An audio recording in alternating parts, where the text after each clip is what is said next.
옛날 옛적 이데아의 마을이라는 특별한 장소에 대한 이야기가 있었습니다.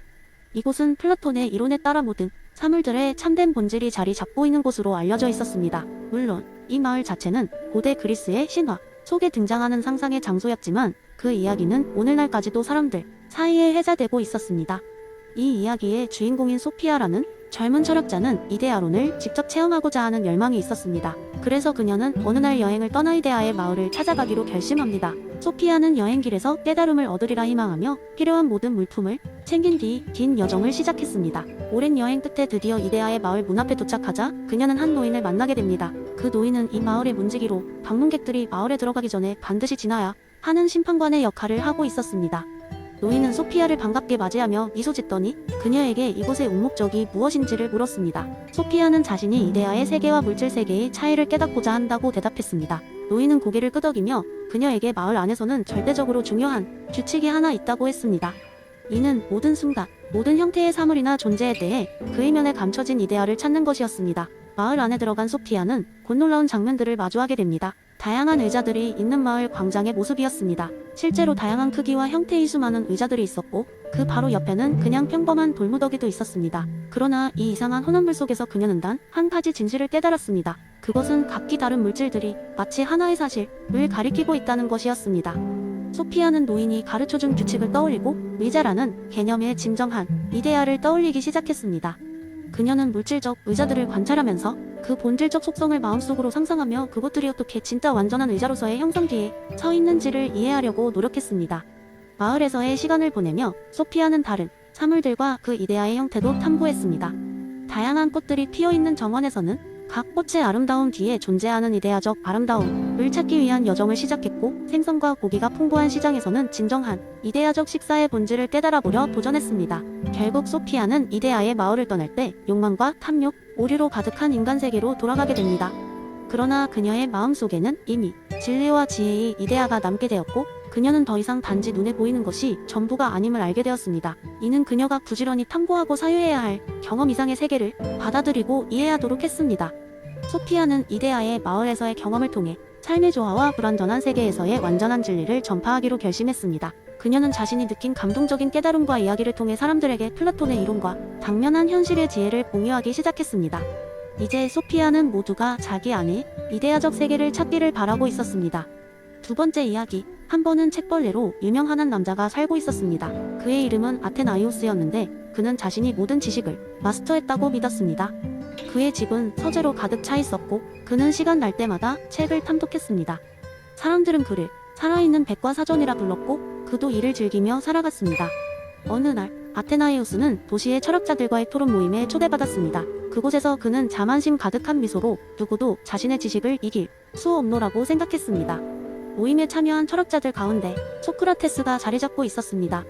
그는 조용히 다른 이들의 이야기를 듣고 있다가 아테나이오스에게 턴을 넘겼습니다.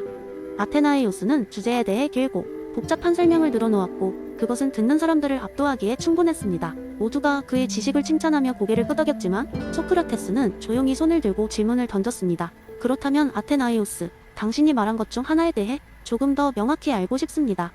왜 당신은 X를 Y라고 정의했습니까? 아테나이오스는 환히 웃으며 대답하려 했으나 갑자기 머리가 하얘지며 대답을 주춤거렸습니다. 이후 소크라테스는 아테나이오스에게 그가 확실히 안다고 믿었던 것들에 관해 여러 질문을 던졌습니다. 아테나이오스는 처음 몇 개의 질문에는 설득력 있게 대답했으나 시간이 지날수록 점차 대답이 불확실해졌습니다. 며칠 후 아테나이오스는 소크라테스를 찾아가 고민을 털어놓았습니다. 소크라테스여, 나는 자신이 모든 것을 알고 있다고 생각했지만 당신의 질문 앞에서 무지함을 깨달았습니다. 어떻게 해야 진정한 알매에 이를 수 있을까요? 소크라테스는 아테나이오스를 보며 부드럽게 미소 지었습니다.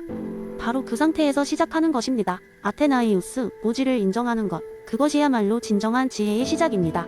우리의 삶은 끊임없는 질문과 탐구의 연속이며 그것을 멈추지 않는 것이 중요합니다. 아테나이오스는 그 후로 자신의 무지를 인정하고 더 많은 질문을 던지며 새로운 지식들을 받아들이기 시작했습니다. 그는 자신이 무언가를 안다고 주장하기보다는 끊임없이 질문하고 탐구하며 성장하는 삶을 선택했습니다. 그리고 그는 그 여정을 통해 진정한 지혜가 무엇인지 조금씩 깨달아갔습니다. 이 이야기는 우리에게도 울림을 줍니다. 우리는 얼마나 많은 것을 알고 있다고 자부하는가요?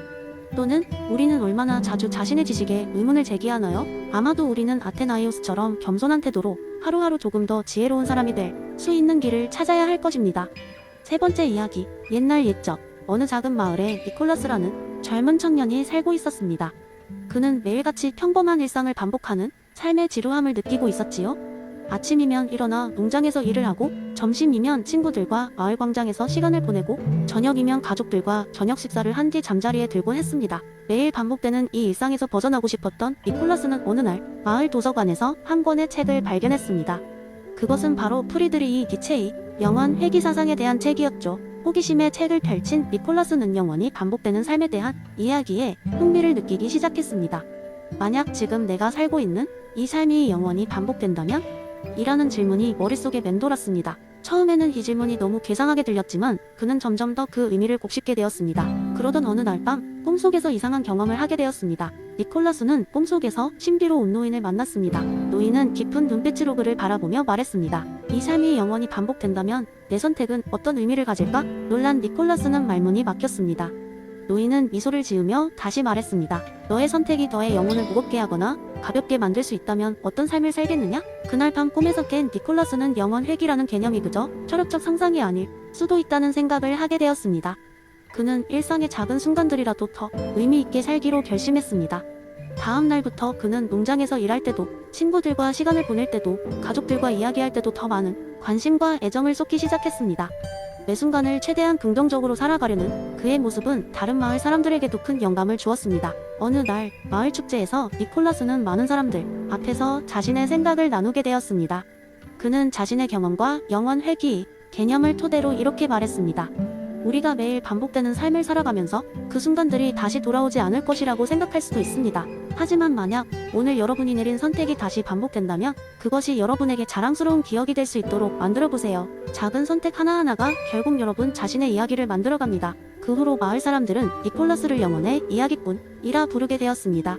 그가 전한 메시지는 먼 훗날까지 많은 사람들에게 영감을 주었습니다.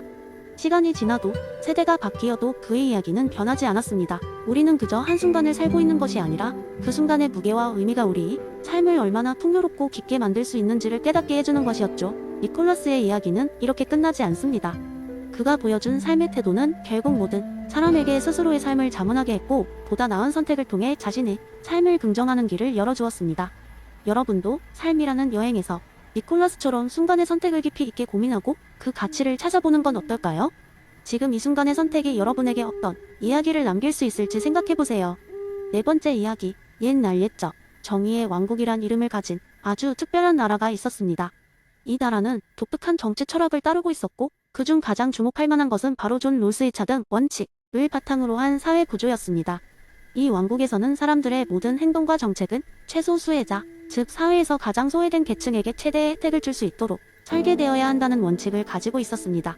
이 왕국에는 두 명의 절친한 친구가 있었습니다. 그들은 각각 아르츠와 베스라는 이름을 가지고 있었죠. 아르츠는 손재주가 뛰어난 목수였고 베스는 지혜로운 상담가였습니다. 그들은 서로의 재능을 존중하고 함께 의미 있는 일을 하고자 했습니다. 그러나 그들 주위에는 많은 사회적 불평등이 존재했고 그것이 과연 정의로울 수 있는가에 대해 항상 마음속에서 고민하였습니다. 어느 날 이 두 친구는 마을에서 열린 정의의 날 축제에 참가하게 되었습니다. 이 축제의 하이라이트는 바로 최고의 정의로운 해결책을 제안하는 것이었습니다. 우승자에게는 마을에서 가장 큰 존경과 함께 자신들의 제안을 왕국 전역에 적용할 수 있는 기회가 주어집니다. 아르츠와 베스는 머리를 맞대고 대화를 시작했습니다. 어떻게 하면 모든 사람들에게 평등한 기회를 주면서도 사회적 불평등을 최소화할 수 있을까? 아르츠가 문득 생각에 잠겼습니다. 그들은 존 롤스의 차등 원칙을 떠올렸습니다.